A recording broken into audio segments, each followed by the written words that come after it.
अनाज से भरे जार के ऊपरी हिस्से पर एक चूहा रखा गया। वह अपने आसपास इतना भोजन पाकर बहुत खुश हुआ कि अब उसे भोजन की तलाश में इधर उधर भागने की जरूरत नहीं और वह खुशी खुशी अपना जीवन व्यतीत कर सकता था।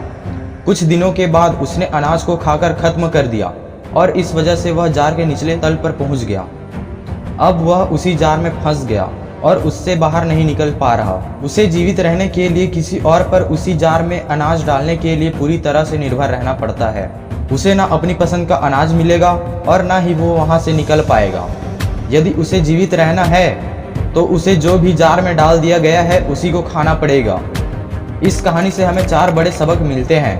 पहला, तत्कालिक सुखों के लालच में हम बड़ी समस्या में फंस सकते हैं। दूसरा, अगर चीज़ें आसान हो रही है और सहज हो रहे तो आप केवल जीवित रहने के मोड़ में फंस रहे हैं। बिना महत्वाकांक्षा के व्यक्ति संघर्ष करना भूल जाता है, जो कि आने वाले अप्रत्याशित समस्याओं के लिए तैयार रहने के लिए जरूरी है।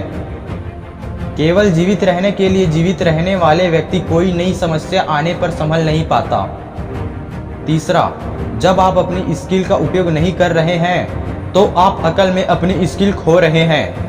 चौथा, यदि आप सही समय पर सही फैसला नहीं लेते हैं तो आपके पास जो है वह खत्म हो जाएगा और आप इस स्थिति से बाहर नहीं निकल पाएंगे।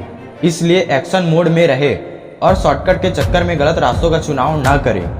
अगर आपको यह वीडियो अच्छा लगा तो चैनल को सब्सक्राइब कीजिए इसी तरह मोटिवेशनल वीडियोस के लिए। Thanks for watching.